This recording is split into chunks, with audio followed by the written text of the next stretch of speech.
Bueno, buenas, bienvenidos a todos a la siguiente clase de Constitución. Hoy vamos a hablar acerca de precisamente la Constitución. Como bien sabemos nosotros, el derecho constitucional es una de las ramas más importantes del derecho público. Hoy, a merced de su desarrollo conceptual, es considerado una disciplina con objeto de estudio propio, que es la Constitución, y con un lenguaje propio, que viene a estar dado por los términos de poder constituyente, poder constituido, poder limitado, etcétera, ¿no? Y con una teoría de análisis del orden constitucional, que a su vez evalúa sistemáticamente las normas fundamentales de un Estado, así como también los regímenes políticos, ¿no? Y los sistemas de gobierno, además de la estructura y el ejercicio del poder limitado dentro de un Estado de Derecho. Según el tratadista André Jauriu, por ejemplo, él nos decía que el objeto del derecho constitucional, es decir, la Constitución, se puede definir en un sentido muy amplio como el encuadramiento jurídico de los fenómenos políticos, ¿no? Esto es un estudio del orden constitucional al interior de una estructura estatal y esta a su vez dentro del determinado régimen político, ¿no? Para poder abordar el derecho constitucional o para poder comprenderlo, debemos, debemos comprender primero algunos conceptos básicos que le son inherentes, como la constitución, el poder constituyente, las formas de cómo elaborar una constitución, etcétera, ¿no? Conceptos que vamos a aprender precisamente en esta sesión. El concepto del derecho constitucional, bueno, la Constitución es tomada siempre como la máxima expresión normativa de un Estado determinado, ¿no? Cuya legitimidad va a descansar en que esta Constitución o esta máxima expresión normativa tenga su origen en un pacto social, es decir, un pacto social que se traduzca en un acatamiento permanente en donde se van a establecer tanto los derechos de las personas como las facultades y límites del poder político, ¿no? La Constitución, en su origen, el término Constitución tiene su origen en la palabra latina constitutio, que los romanos usaban principalmente para nombrar a las leyes dictadas por el emperador. Es decir, estas leyes eran dictadas por el emperador para organizar administrativamente los territorios del extenso imperio que existía en ese momento, ¿no? Sin embargo, la significación de este término ha ido variando o ha sido recreado por la doctrina moderna de la Constitución, ¿no? Es así que, por ejemplo, Emanuel Sieyes nos decía que la Constitución es la máxima expresión de la soberanía, ¿no? Carl Smith nos decía que la Constitución vendría a ser una serie de decisiones políticas, pero del titular del poder constituyente, que sería el pueblo. Hermann Heller nos decía que la Constitución es un ser al que le dan formas las normas, ¿no?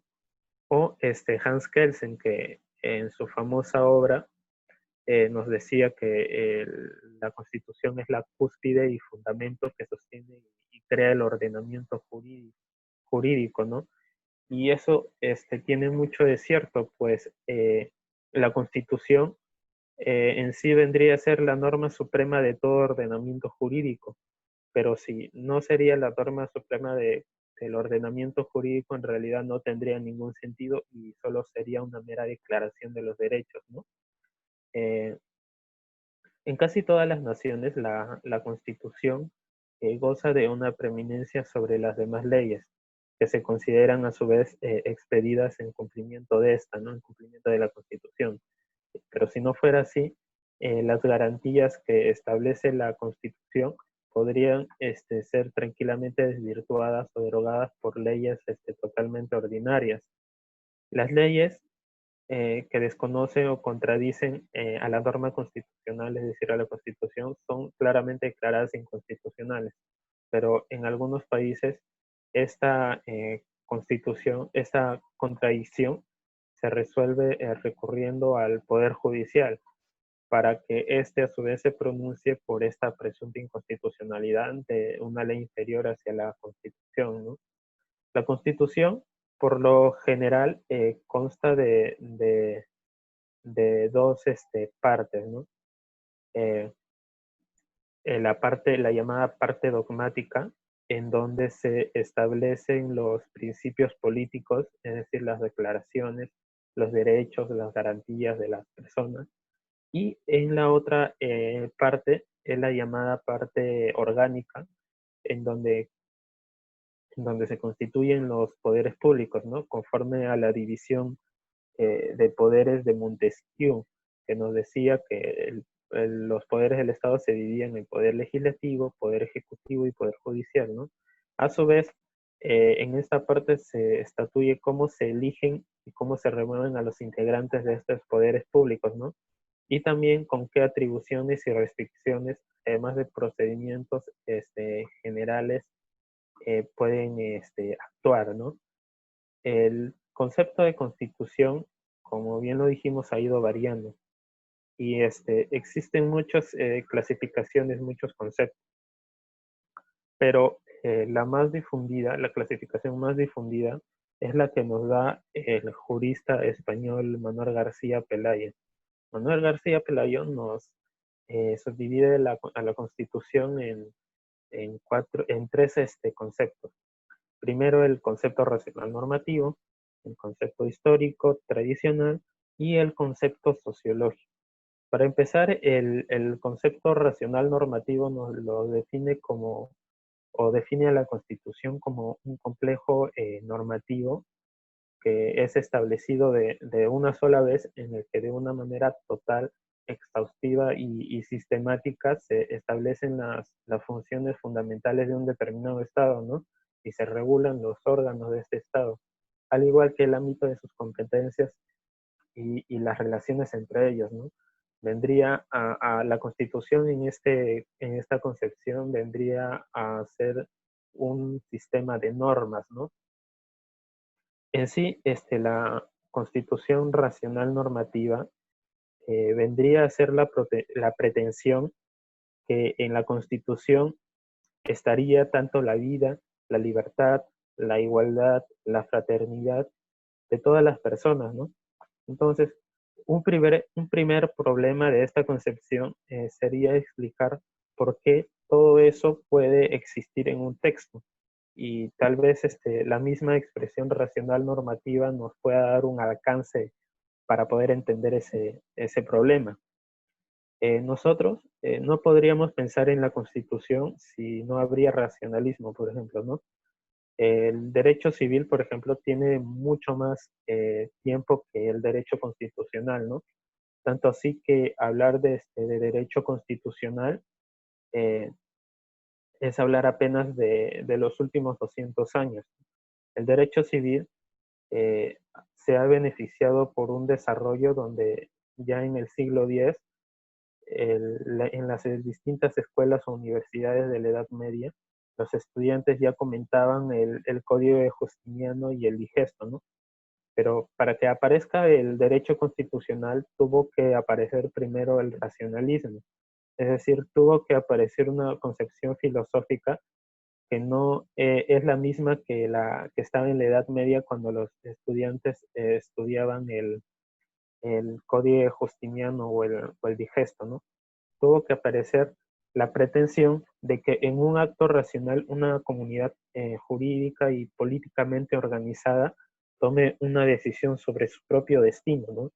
Es muy difícil entender el derecho constitucional, por ejemplo, sin leer a Rousseau, a Montesquieu o a Locke, ¿no?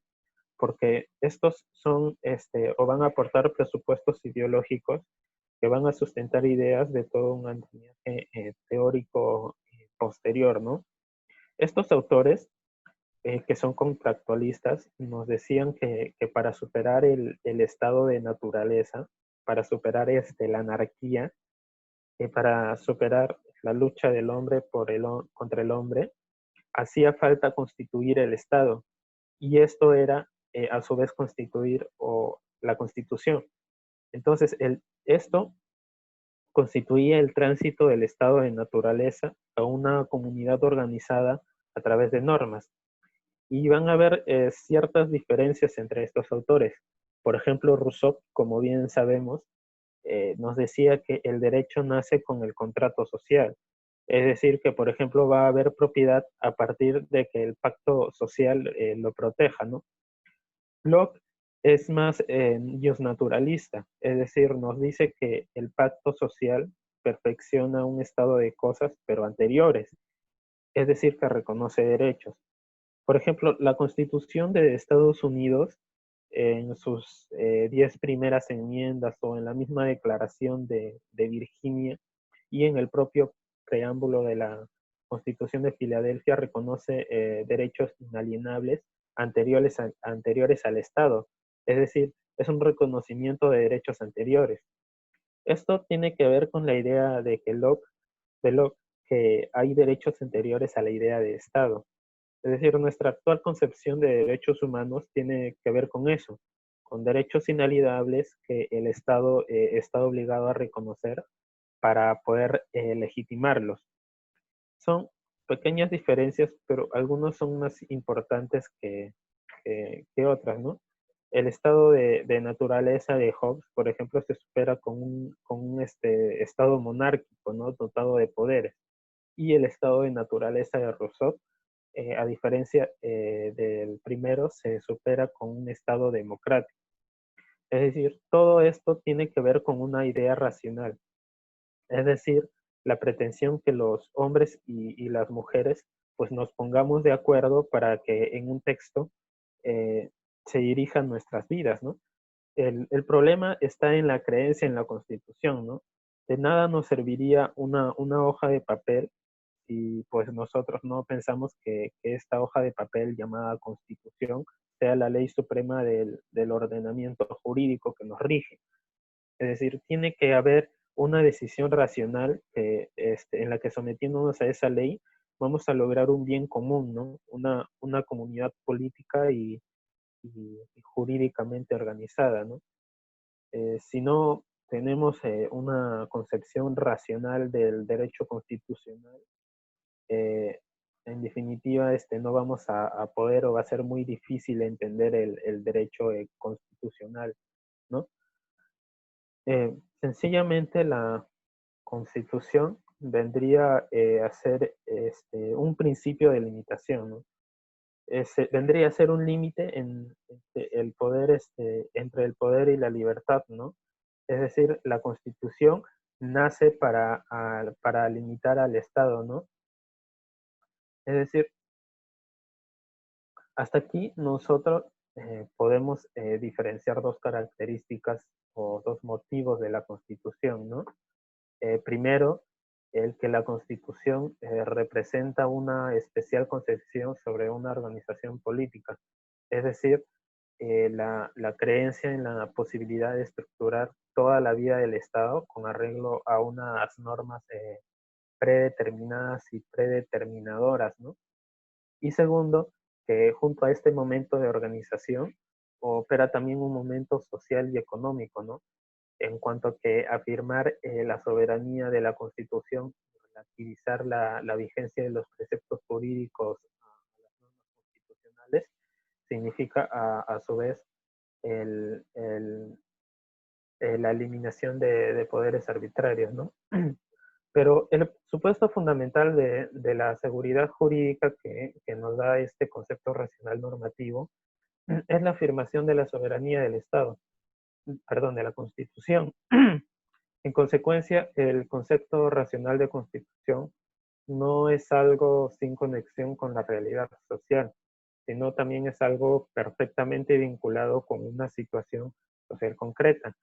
Es decir, que adquiere sentido dentro de esa realidad y que por tanto lo pierde cuando aquella se transforma, ¿no?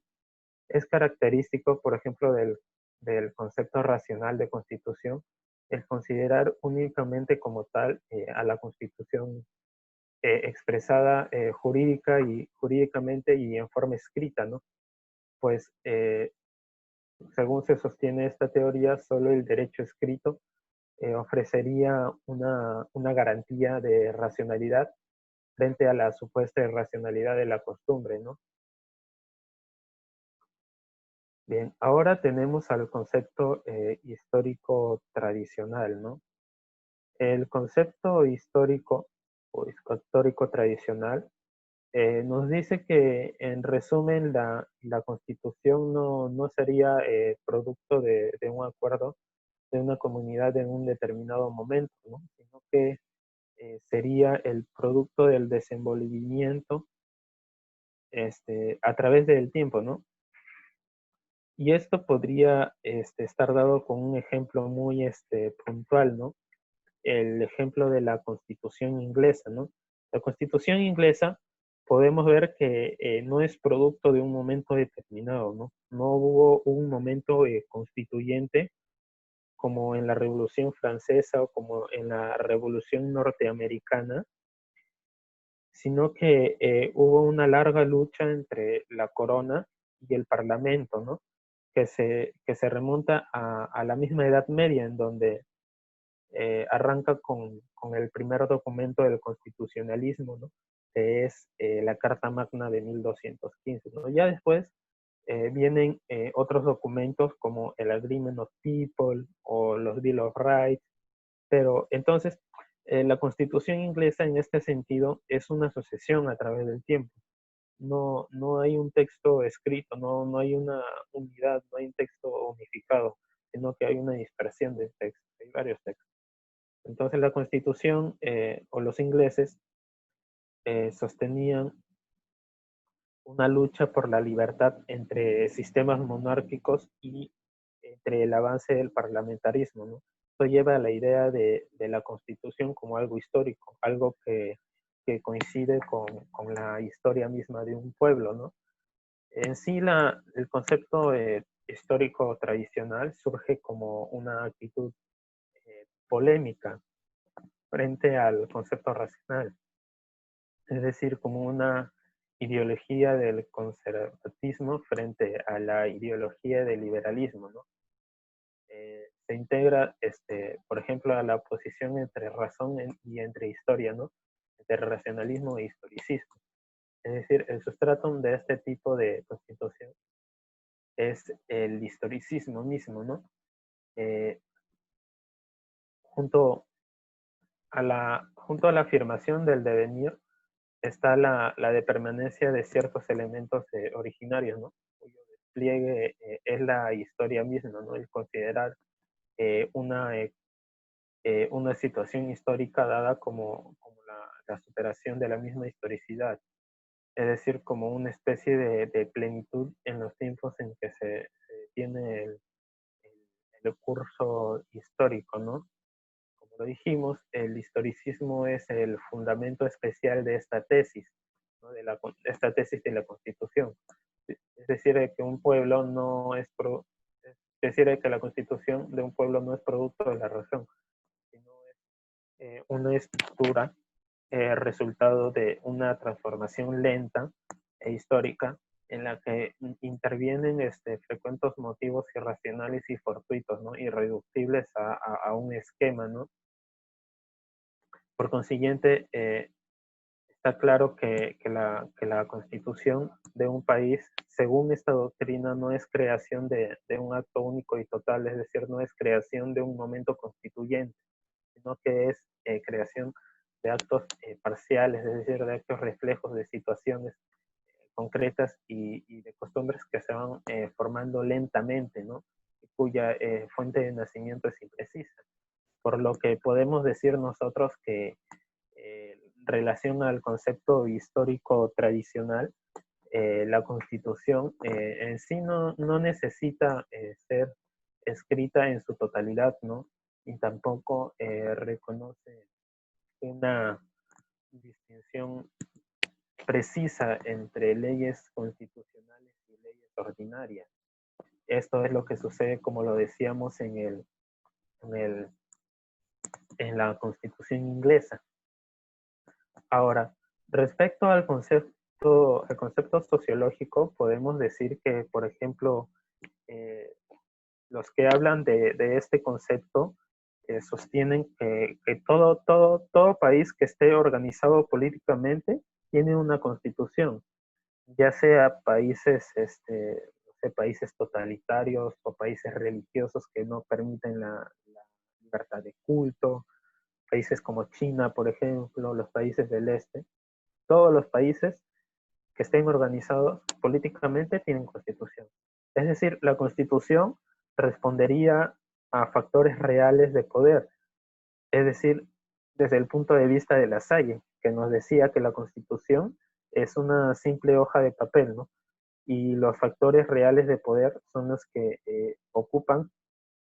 son los que la ocupan en un determinado momento. Estos factores reales de poder en la actualidad vendrían a ser el ejército, vendría a ser el gobierno de turno, los sindicatos, etcétera, ¿no? Esta, este concepto es la proyección del sociologismo en el campo de constitucional, ¿no? En el derecho constitucional, ya que es una concepción y una actitud mental, ¿no? Que de manera más o menos intensa o extensa relativiza la política, ¿no? Relativiza el derecho y la cultura, pero a situaciones no históricas, sino a situaciones sociales. Es decir, hay coincidencias también entre los conceptos históricos, sociológicos y sociológico de la Constitución, ¿no? Pero es necesario fijar de una manera precisa qué es lo que entendemos por un concepto sociológico, tanto en su oposición como al concepto racional como en su oposición al concepto histórico. Y esto en síntesis podría resumirse en que este, la Constitución es primordialmente una forma de ser, no una forma de deber ser. Conforme a la Constitución sociológica, la Constitución es lo que es y no lo que debe ser. Al contrario del concepto racional, en que la Constitución es lo que debe ser y no lo que es. A su vez, la Constitución, según este concepto, no es resultado del pasado, sino es resultado de una inmanencia de las situaciones y estructuras sociales del presente. A su vez, la Constitución no se sustenta en una norma trascendente, sino que la sociedad tiene su propia legalidad, que es una legalidad rebelde a la pura normatividad. Y por último, que la concepción racional, por ejemplo, gira sobre el momento de validez. La concepción histórica gira sobre el momento de legitimidad, pero la sociológica ya gira sobre el momento ya de la vigencia de la Constitución. Eh, las, las constituciones de esta tesis van desde una constitución como la simple sistematización de poderes fácticos, que lo sostiene La Salle, hasta una constitución como resultado de un conjunto de circunstancias ambientales de diverso orden que lo defiende el jurista de Maistre, ¿no? De Maistre, ¿qué nos decía, por ejemplo? De Maistre nos decía que la característica de esta concepción entiende que la estructura política real de un pueblo no es creación de una normatividad, sino es expresión de la infraestructura social, y que si la normatividad quiere ser vigente, ha de ser expresión y sistematización de aquella realidad subyacente, ¿no?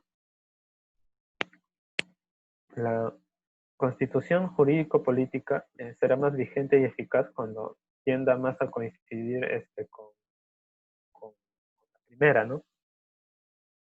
A su vez, La Salle nos decía que los problemas constitucionales no son primariamente problemas de derechos, sino son problemas de poder. Es decir, la verdadera constitución de un país no solo reside en los factores reales y efectivos que en este país rigen. Las constituciones escritas en realidad no tendrían ningún valor ni son duraderas más que cuando dan expresión fiel a los factores de poder, es decir, a los factores de poder imperantes en la realidad social de un determinado Estado. Solo entonces podrán ser auténticas leyes fundamentales, ¿no? Es decir, la SAI entiende por fundamental a aquello que es expresión de algo real, de algo necesario, de algo que no puede hacer de otra manera, ¿no? Y ese algo son los factores reales de poder, ¿no? Por lo que la SAI, en su famosa definición de constitución, nos dice que bueno, la constitución es la suma de factores reales de poder que rigen a un país, ¿no? Que solo es vigente aquel deber ser que efectivamente es. Es decir, lo demás no es, no tiene otra realidad que la de una hoja de papel, ¿no? Y a su vez él diferencia dos especies de poderes, ¿no? Al poder organizado y al poder no organizado, ¿no? Y en este concepto, básicamente no cabe hablar de la soberanía abstracta ni de la soberanía personalizada de la Constitución, sino en poderes concretos, ¿no? Bueno, en la Constitución, en la diversidad de conceptos, tenemos algunos conceptos o distintas clasificaciones, ¿no? Algunos conceptos absolutos en la que primero concebimos al Estado como constitución. Es decir, la palabra constitución no designa a una serie de productos o de preceptos jurídicos y normas con arreglos a los cuales se rija la formación de la voluntad estatal, sino que el Estado mismo es constitución. Esta concepción corresponde a la que podemos llamar actual constitución material, ¿no? Un segundo concepto absoluto podría ser en que la constitución es una especial de ordenación política y social, ¿no? Aquí, constitución es la forma especial de dominio que afecta a cada estado y que no puede separarse de él. Por ejemplo, constitución en este concepto sería hablar de monarquía, de aristocracia, de democracia, etcétera, ¿no? Un tercer concepto es el que sostiene que la Constitución es el principio del devenir dinámico de una unidad política, ¿no? Del fenómeno de la continuamente renovada formación y erección de esta unidad, ¿no? De esta fuerza y energía subyacente que opera desde la base, ¿no? La Constitución en sí vendría a ser el principio activo de un proceso dinámico de energías, ¿no? Un elemento del devenir, pero no ciertamente un procedimiento regulado de, de prescripciones e imputaciones normativas, ¿no?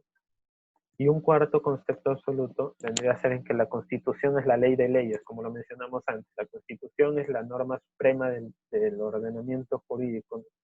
Aquí, Constitución significaría una regulación legal fundamental, es decir, un sistema de normas supremas y últimas. Es decir, es una normación total de la vida del Estado, ¿no? Todas las otras leyes tienen que poder ser referidas a esa única norma, ¿no? Esto vendría a estar relacionado con el concepto racional normativo de la Constitución, ¿no? Eh, a su vez, también tenemos un concepto positivo y un concepto ideal de Constitución. El concepto positivo es el que nos dice que la Constitución surge mediante un acto del poder constituyente, ¿no? Y este acto constituye la forma y modo de la unidad política, ¿no? Cuya existencia es anterior, ¿no? La Constitución en sentido positivo contiene solo la determinación consciente de la concreta forma, ¿no? Por la cual se decide una unidad política determinada, ¿no? Dicha decisión es el caso, por ejemplo, que nosotros tuvimos, o que, bueno, el pueblo peruano tuvo, en optar tanto por la forma republicana o por una monarquía en el, en 1821, ¿no? En el proceso de independencia, ¿no? Hecho que se plasmó positivamente en la Constitución de 1822, por la cual el Congreso se constituye en aquella época, ¿no?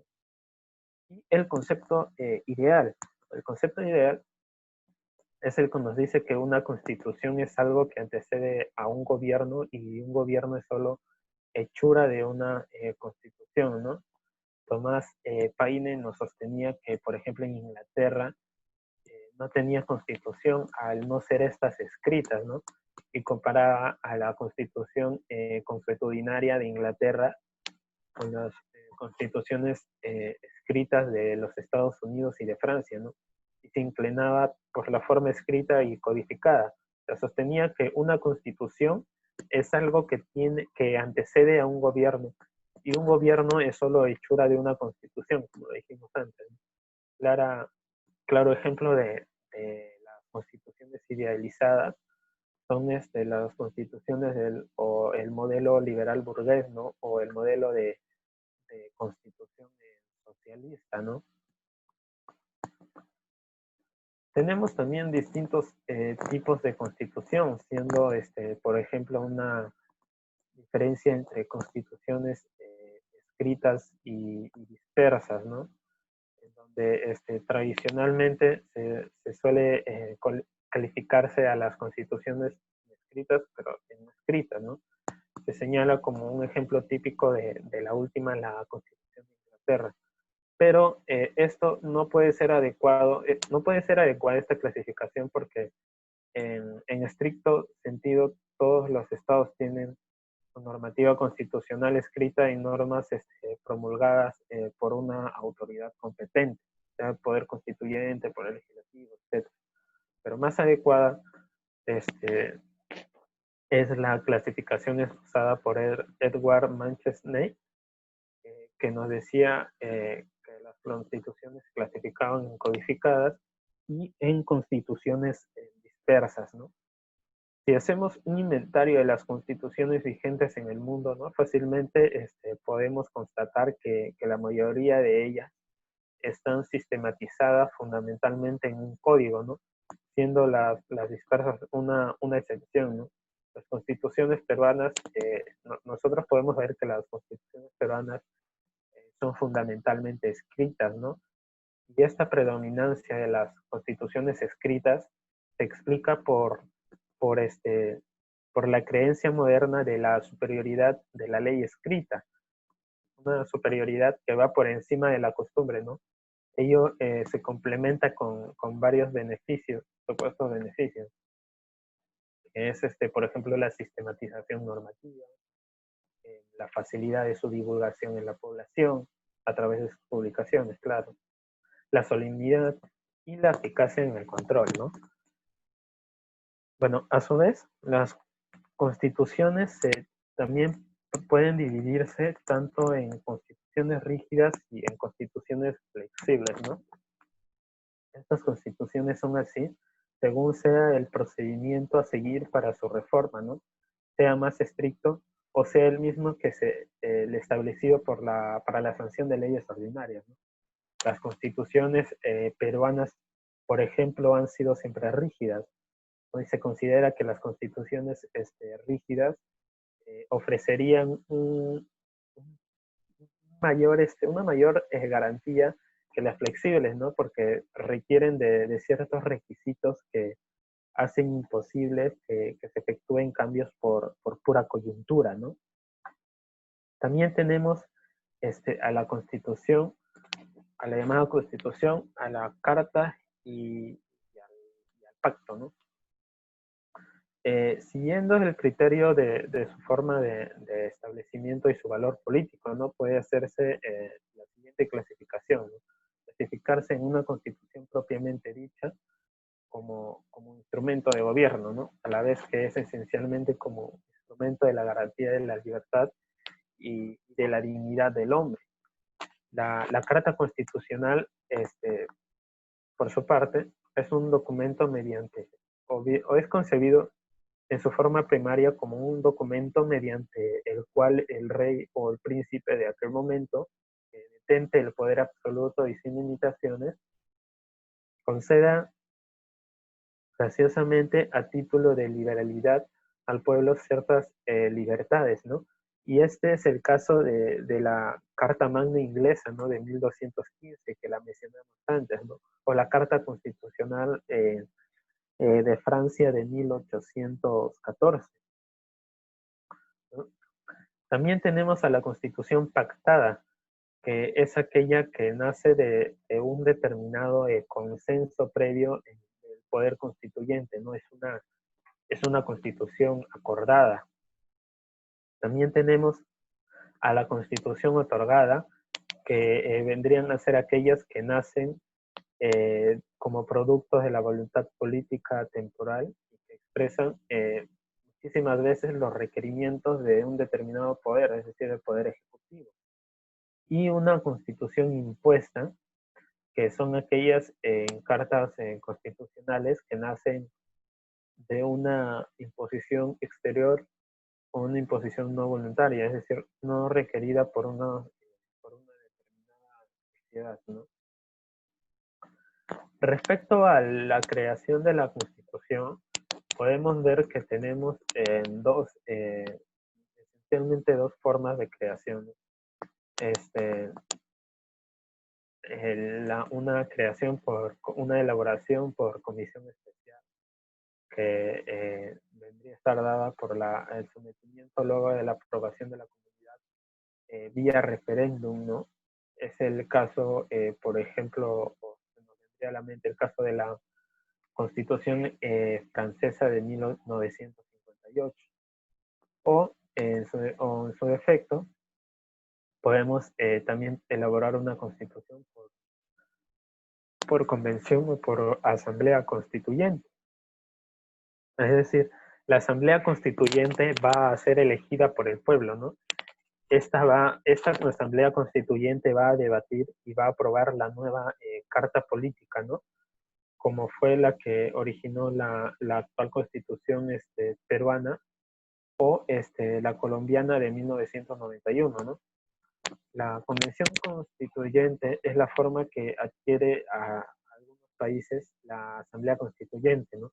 Es necesario mencionar que la constitución que es elaborada por una asamblea o convención constituyente no invalida que pueda ser sometida a la ratificación por la ciudadanía vía referéndum, como supuestamente se hizo en la Constitución de 1993, en la Constitución vigente que actualmente nos rige, ¿no? Bien, ahora pasamos a un concepto muy esencial que es también necesario, que también es necesario poder identificarlo, poder definir, ¿no?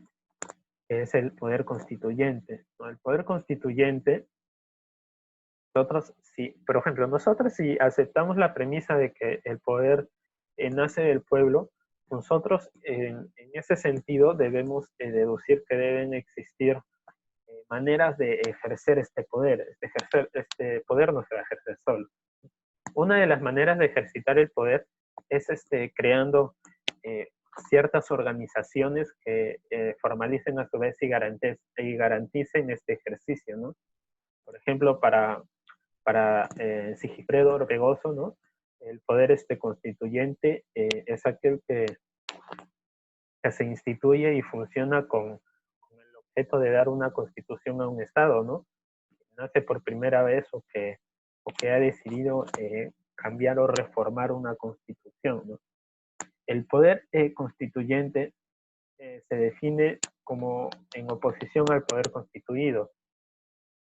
Es decir, se denomina poder constituido a todo poder regulado por normas positivas vigentes, ¿no? Y que encuentran su fundamento de validez en las normas sobre la producción jurídica, ¿no?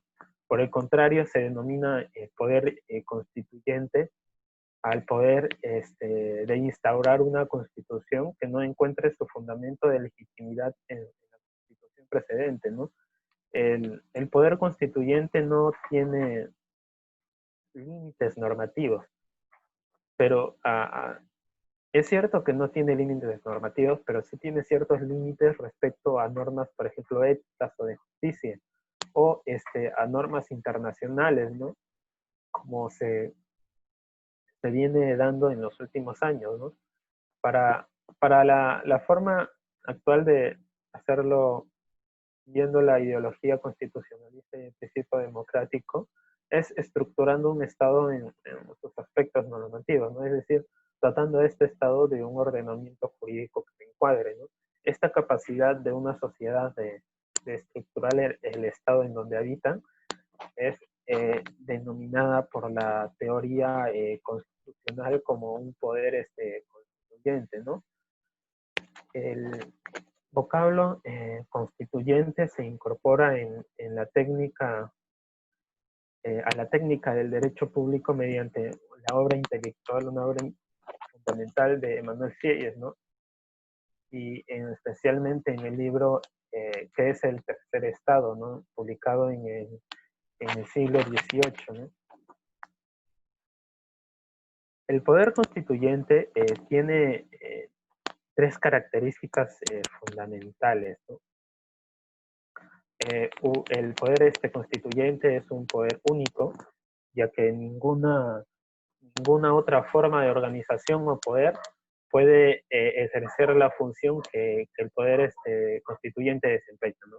Por lo tanto, es un poder omnímodo que no admite ningún poder paralelo al ejercicio de sus atribuciones.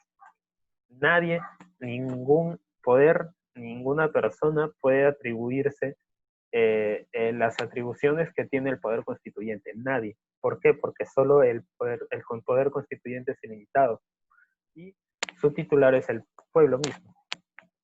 Es un poder extraordinario, ya que la responsabilidad de que ejerce no es permanente, sino que es excepcional, ¿no? Por lo tanto, solo puede presentarse en el momento o circunstancia histórica muy específica o una circunstancia que lo amerite verdaderamente, ¿no? Como la circunstancia de creación o de transformación de la Constitución. Y también, como lo dijimos, es un poder ilimitado, ya que asume tanto plenipotenciariamente todas las facultades sin que puedan reconocerse restricciones en su ejercicio, ¿no? Salvo las directamente vinculadas con las que se derivan de las valoraciones sociales que dominan en una determinada sociedad, ¿no? En un determinado momento. El poder constituyente se podría decir que tiene limitaciones, pero son muy específicas, ¿no? Se podría decir, ¿no? Porque en su ejercicio no tienen, pero el poder constituyente debe limitarse o debe circunscribirse al ámbito especial de su territorio, ¿no? El poder constituyente del Perú no puede expandirse hacia el ámbito territorial de otras naciones. El poder constituyente debe tener en consideración, ¿no?, las disposiciones establecidas por los tratados internacionales ya antes firmados, ¿no? Como lo dijimos antes, el poder constituyente, si bien es ilimitado en su ejercicio, tiene esta excepción que no puede ir en contra de las disposiciones establecidas por el derecho internacional, ¿no? Y también los factores de orden histórico, ¿no? De un orden político que influyen en sus decisiones, ¿no? El poder constituyente, a su vez, se subdivide en dos, principalmente. En un poder constituyente primigenio u originario, que es aquel que se ejerce por primera vez luego de tanto de un proceso de independencia o de un proceso revolucionario, ¿no? El poder constituyente originario es ilimitado en cuanto el pueblo, al momento de constituirse, eh, originariamente en Estado y en el momento en que se dan las bases de su ordenamiento jurídico, no se encuentra condicionado por limitación alguna del orden positivo, es decir, no hay ley que los limite, por lo que se posee una amplia y discrecional potestad para elegir el ordenamiento, el régimen político que el pueblo estime más apropiado, más adecuado, ¿no? Para así arreglar la organización y funcionamiento de su gobierno, ¿no? En el Perú, el poder constituyente primigenio u originario lo hallamos, por ejemplo, en el Congreso de 1823, ¿no? Y que está consagrado jurídicamente en la Constitución del mismo año, de 1823. También tenemos un poder constituyente continuo o derivado, ¿no? Y es aquel poder constituyente que es ejercido sobre una constitución previa, pero que este poder constituyente surge para modificarla, ¿no? Para adecuarla a nuevas condiciones históricas y sociales, ¿no? El poder constituyente continuo es, es en ese momento sí limitado por cuanto sufre algunas restricciones de la misma Constitución o de los tratados internacionales de los derechos humanos, ¿no? Es decir, una vez dictada la Constitución, el poder constituyente este, cumple una función que entra en reposo, ¿no? Pero permanece vivo y operante, ¿no? El poder constituyente no desaparecería, sino que en las disposiciones constitucionales normativas en las cuales adquiere vigencia y estabilidad está ¿no?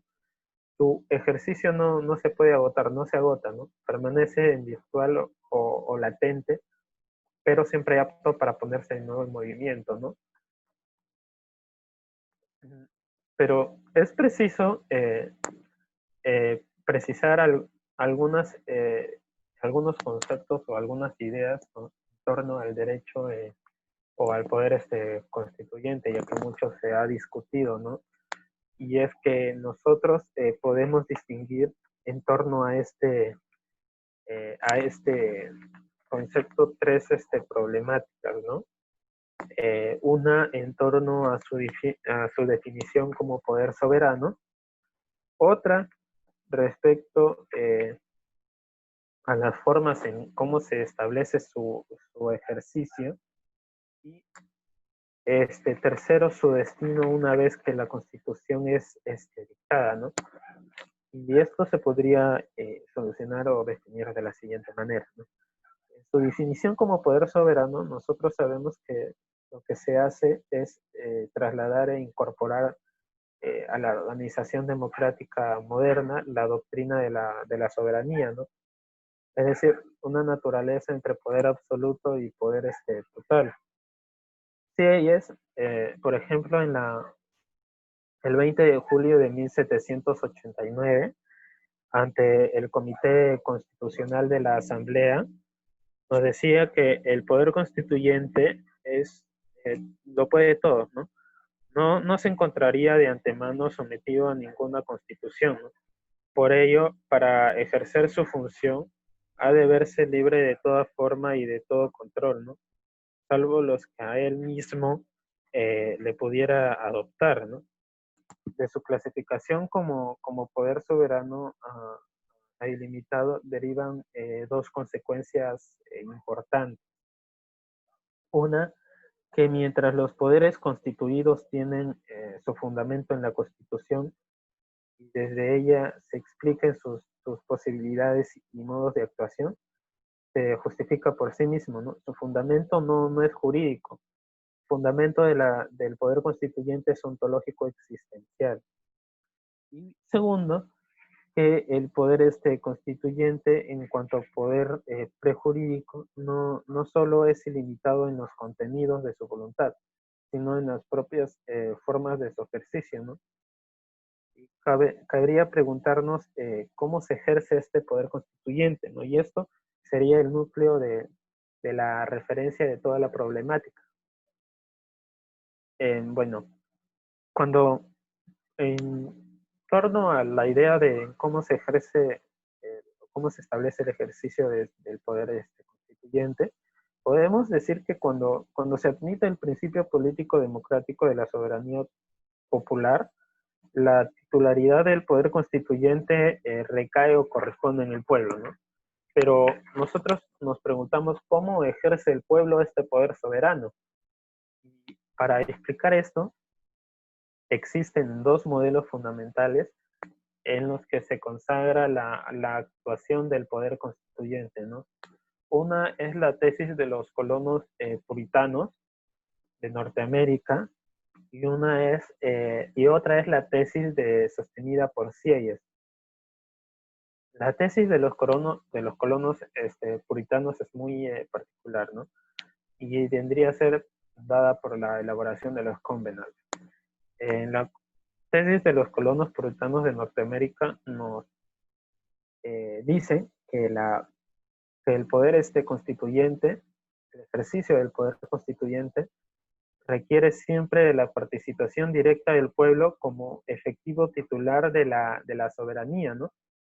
Los colonos puritanos de Norteamérica creían que al igual que como organizaban la fundación de una congregación por un contrato en el que estatuían las reglas de culto, así también podían organizar la comunidad política.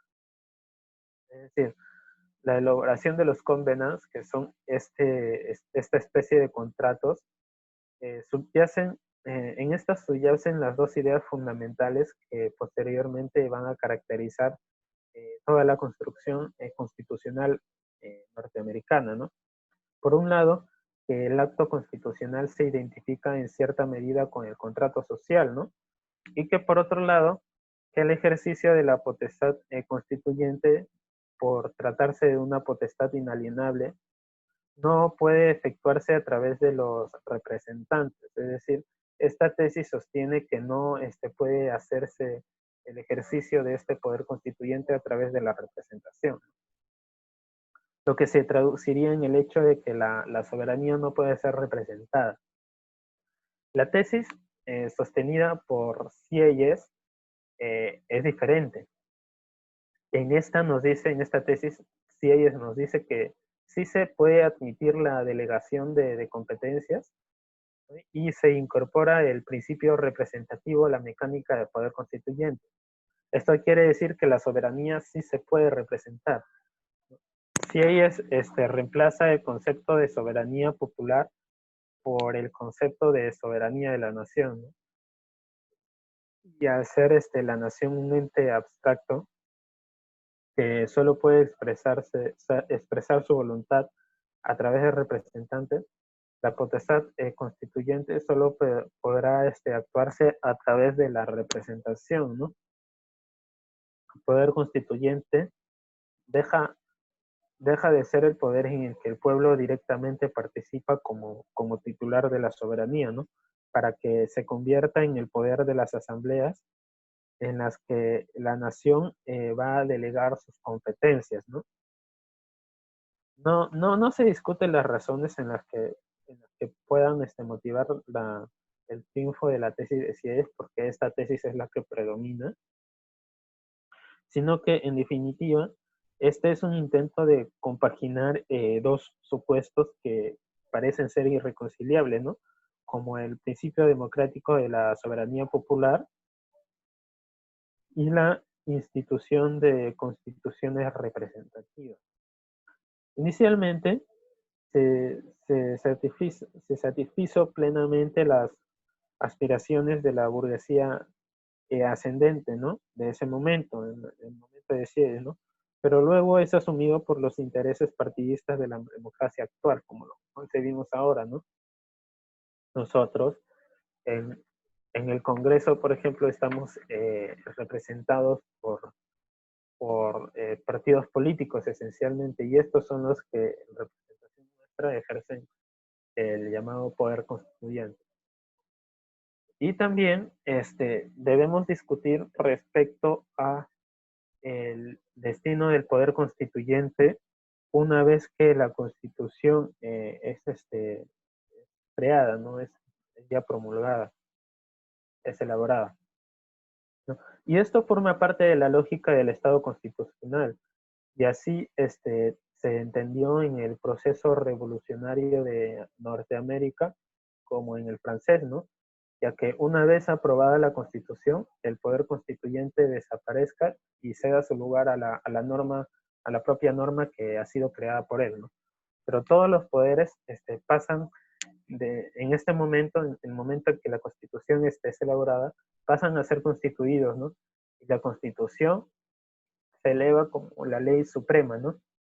Esta lógica es comúnmente aceptada en la teoría, pero es contradicha en la realidad, ¿no? Como podemos ver actualmente. Conforme al sistema americano, que es forjado, como lo mencionamos antes, en la tradición puritana de la participación popular, no se admite duda alguna que la separación entre el poder constituyente y los poderes constituidos quede en definitiva y tajantemente establecida, ¿no? Y el pueblo, en cuanto soberano, decide establecer la Constitución, es porque renuncia por ello a ejercer las atribuciones que confieren a los poderes constituidos. Pero el constitucionalismo europeo, que sigue ciegamente los esquemas establecidos por Emmanuel Sieyes, introduce una dosis notable de confusión respecto a este tema, porque esto nos dicen que difícilmente se podría establecer una separación tajante entre poder constituyente y poder constituido, ¿no? Cuando es el máximo órgano el que en unas ocasiones en algunas ocasiones cumple atribuciones soberanas, pero en otros actúa como un poder legislativo ordinario, ¿no?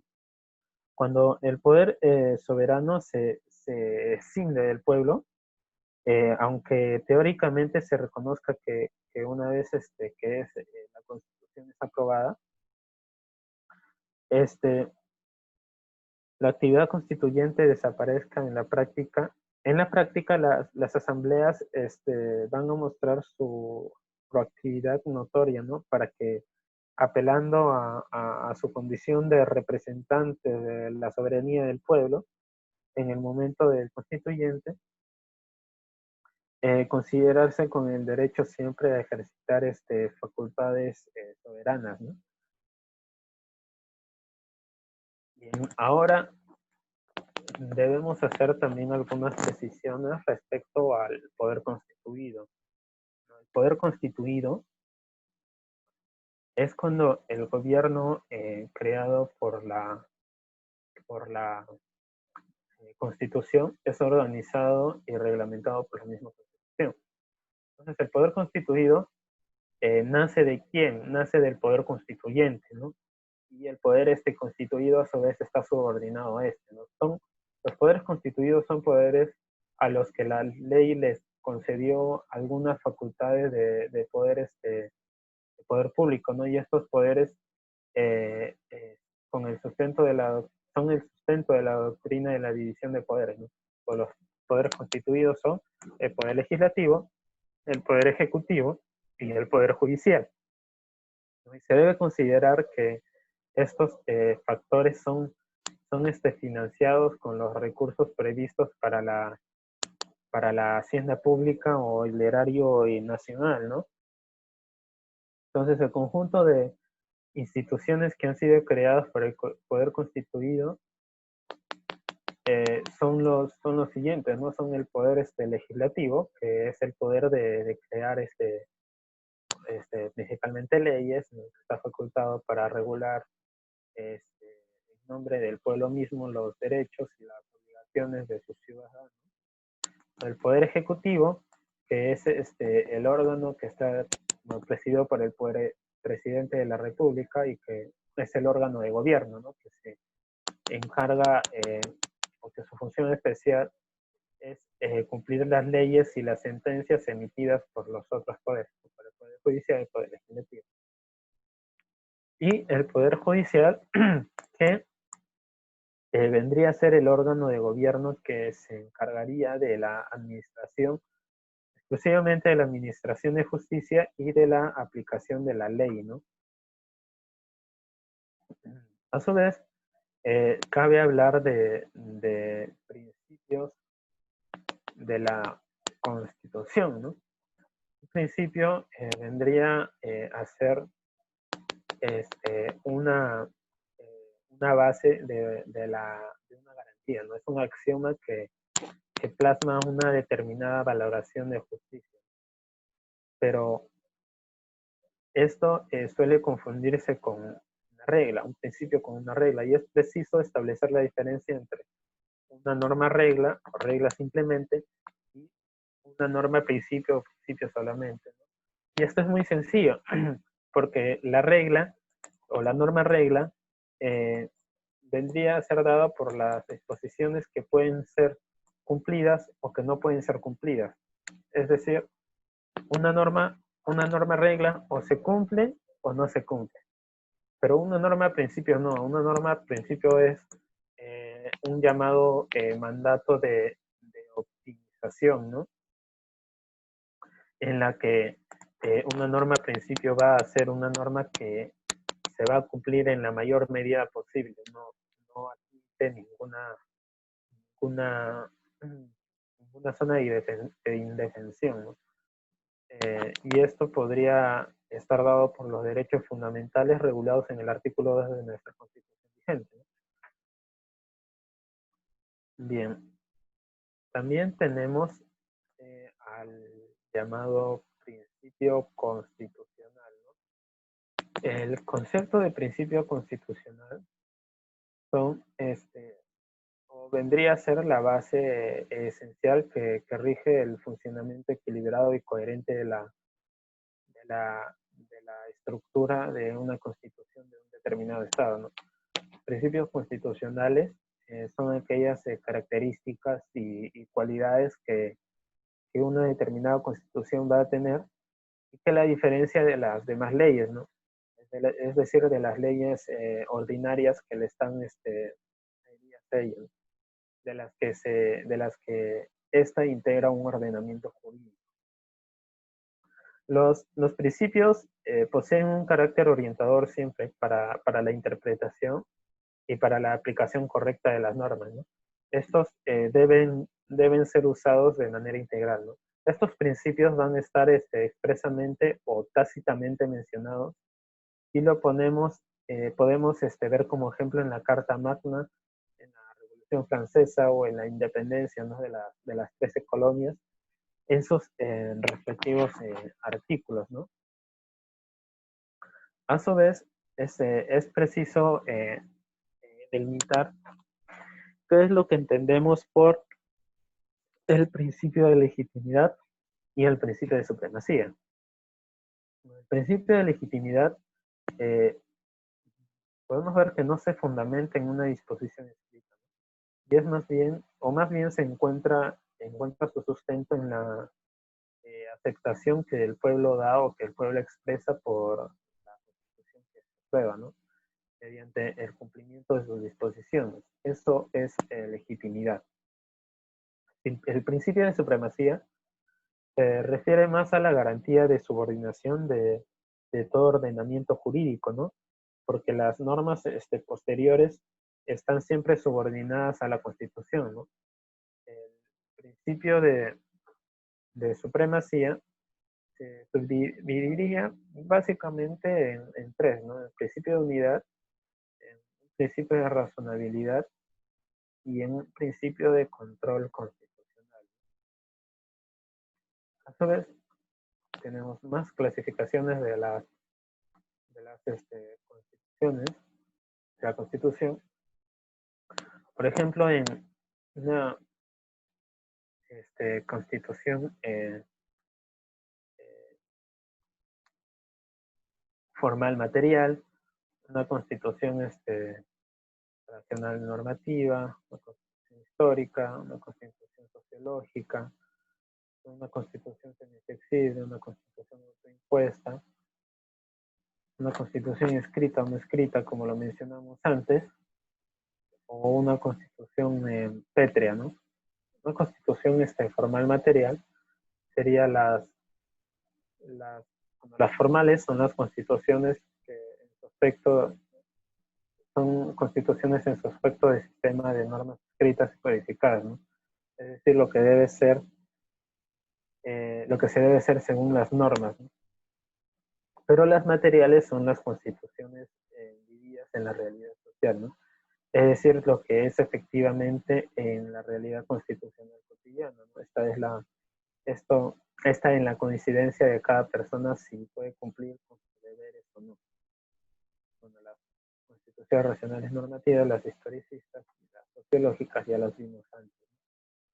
En cuanto a las constituciones semiflexibles, se se diferencia de básicamente de las flexibles, que para las reformas existen ciertos contenidos que requieren de modos especiales, ¿no? Las constituciones autoimpuestas, que bueno, los miembros de la comunidad que ejercen el poder constituyente se dan a sí mismos una constitución. Las constituciones escritas o no escritas y las constituciones pétreas que se autoproclaman como irreformables, ¿no? Que supuestamente no se pueden reformar, ¿no? Ahora, el jurista Carlo Boinstein nos da una clasificación también muy interesante de constitución y nos dice que las constituciones se subdividen tanto en normativas, nominales, semánticas. Las normativas, como bien nos dice, son aquellas en que se ejerce o se establece una relación entre la realidad y la ley, ¿no? En correspondencia armónica. Esto quiere decir que la Constitución va a ser plenamente vivida y ejercida. Es decir, las normas constitucionales van a ser iguales tanto para los gobernantes como para los gobernados. No van a existir diferencias, no van a existir desigualdades. En una constitución normativa es una llamada constitución, por así decirlo, ideal, una constitución en la que se respete todo, una constitución plenamente respetada. Una constitución, o las constituciones nominales son aquellas en las que no existe correspondencia entre el texto constitucional y la realidad social, ¿no? Una constitución nominal surge de procesos de independencia de colonias en donde no existe una determinada educación constitucional. Las nominales, las constituciones nominales van a ser constituciones en las que no se van a respetar plenamente, ¿no? En las que no van a ser respetadas tanto por falta de educación constitucional o de educación política que debería existir, ¿no? Y finalmente unas constituciones semánticas, ¿no? La constitución semántica es aquella donde solo existe un texto sin ningún grado de aplicación de esa constitución. Y lamentablemente son constituciones por las que acceden las dictaduras o los gobiernos autoritarios, ¿no? Son constituciones en las que todo pinta muy bien, todo pinta de manera democrática, todo pinta excelente, pero en la realidad no se cumple nada, es todo lo contrario, ¿no? Bien. Ahora, como lo dijimos antes, eh, las partes de la Constitución se subdividen básicamente en dos. En la parte dogmática, donde están constituidos todos los derechos constitucionales, ¿no? Esta parte es la medular, ¿no?, de la Constitución, ¿no?, donde están constituidos tanto las libertades individuales como los derechos de los ciudadanos y las obligaciones sociales, ¿no? A su vez también las garantías constitucionales. Pero en la parte orgánica vendría a ser la parte operativa del funcionamiento de todo el orden constitucional. Acá se va a establecer cómo va a funcionar el Estado, las funciones del Estado, cómo es el régimen político y cómo se organizan los poderes constitucionales, ¿no? A su vez, la Constitución va a tener dos funciones esenciales.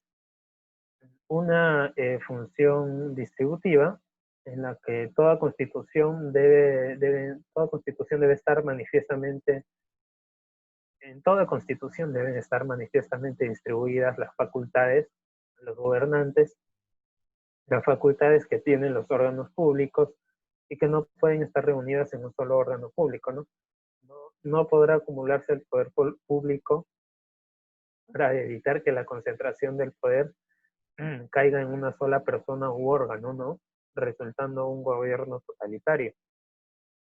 A su vez, por la función reguladora, la Constitución debe En la Constitución deben estar claramente señalados los derechos y los deberes de los ciudadanos, de la población, del pueblo y de las minorías.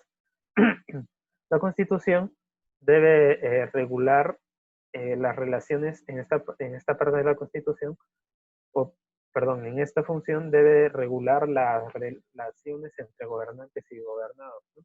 La Constitución política del Estado debe contener mecanismos de límites en el ejercicio del poder, ¿no?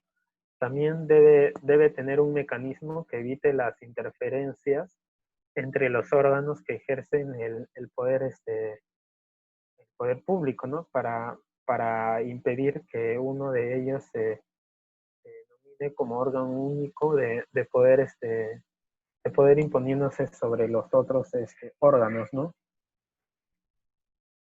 Mm. A su vez, hay distintas formas, tres formas especiales en las que una constitución o se puede suspender o se puede extinguir, ¿no? Existen tres razones. La primera es la autoabrogación, donde se da cuando texto, el propio texto constitucional prevé su plazo o su circunstancia de extinción.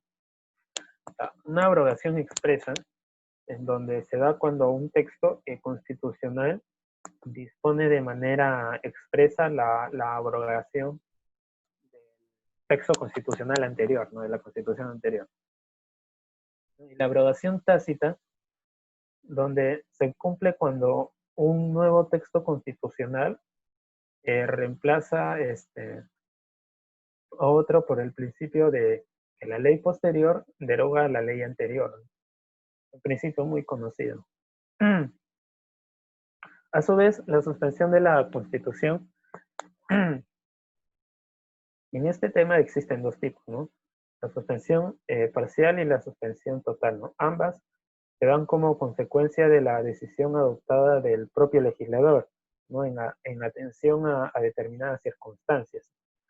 Una suspensión total que puede ser en un gobierno de facto, ¿no? Que consiste en que la acción del Estado y las relaciones interpersonales de los ciudadanos se circunscriben únicamente a los alcances del documento constitutivo del gobierno de facto, ¿no? Y subsidiariamente a los alcances de los decretos de ley. Esto puede ser claramente ejemplificado en los gobiernos de facto, en los gobiernos militares, en los que se estatuía como norma fundamental e incluso por encima de la Constitución al Estatuto Supremo de las Fuerzas Armadas, ¿no? En caso de un gobierno de facto militar. Pero también hay una suspensión parcial, ¿no?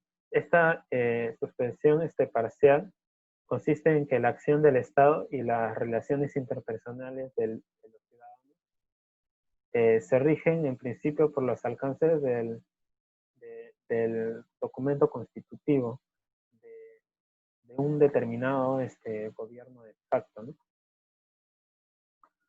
Ahora, vamos a hablar un poco acerca del constitucionalismo. Y podemos decir de que es el producto de la práctica constitucional, ¿no? Ya que ha surgido una disciplina novedosa.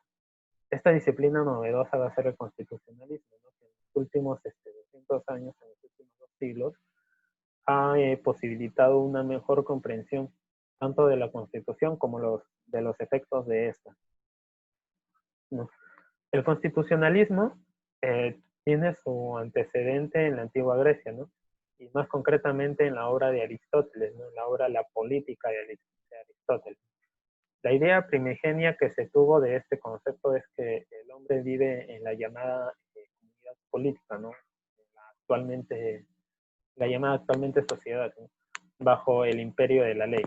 Aquí incluye tanto gobernantes como gobernados, es decir, ambos se rigen por la ley en sus funciones, ¿no? Esta idea se fue enriqueciendo y perfeccionando a través de la Edad Media, ¿no? Hasta llegar a nuestros días a expresarse en un concepto que conocemos nosotros muy bien como el Estado de Derecho, ¿no? es decir, un régimen político con arreglo a las leyes, es decir, con límites de poder. Ya no va a ser un Estado absoluto, sino un Estado de derecho. Por lo tanto, el desarrollo doctrinal del derecho constitucional genera el constitucionalismo mismo. Para algunos autores, el constitucionalismo vendría a ser una corriente que propugna el encuadramiento jurídico del poder, ¿no? Que pertenece a los estados integrantes, ¿no? Ya sean gobernantes o gobernados, ¿no? O se encuentren sometidos a la autoridad suprema que establece la Constitución, ¿no? El poder, en este caso, no puede funcionar sin el derecho, ¿no? Cuando se hace referencia a la noción del Estado de Derecho, se quiere indicar que significa regulación o subordinación del Estado a lo que establece o determina el mismo Estado, la misma Constitución. Contemporáneamente, el constitucionalismo se entiende como un proceso histórico por el cual se van manifestando y articulando determinados principios, ¿no?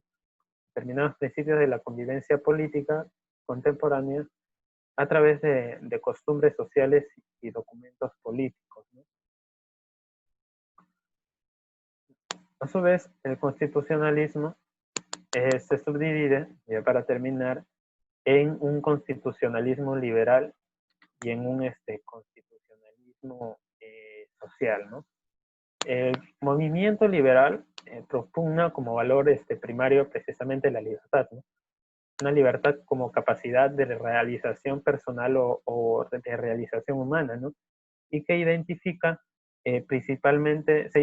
principalmente con los derechos individuales y políticos, ¿no?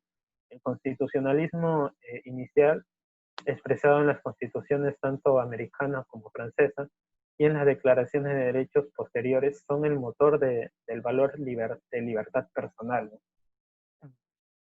Los, los principios de organización y limitación del poder van a estar contenidos en estos textos, ¿no? Y estos textos van a estar al servicio de la mencionada libertad humana, ¿no? También el de organización para evitar una concentración de poder y el de limitación para evitar que el poder invada los derechos individuales. Debe advertirse, sí, eso sí, debe advertirse que sin embargo, que el constitucionalismo no desconoce el llamado principio de justificación del poder. Pero en todo caso, no le dio suficiente empuje o desarrollo para entender que más importante era evitar insinuarse en la vida de los derechos personales. O sea, los rasgos característicos de esta orientación son los derechos individuales, ¿no? Con una intervención mínima del Estado sobre la esfera de libertad de los individuos. El constitucionalismo social, por último, el constitucionalismo social es la variante ideológica que se adopta a principios del siglo XX, ¿no? Por el movimiento por el movimiento constitucional social y que se caracteriza por ubicar en el mismo plano de la libertad individual a otros valores como la igualdad jurídica y la igualdad y la justicia social, ¿no? Expresiones que, bueno, buscan resguardar otros valores de tipo económico, social y cultural, ¿no?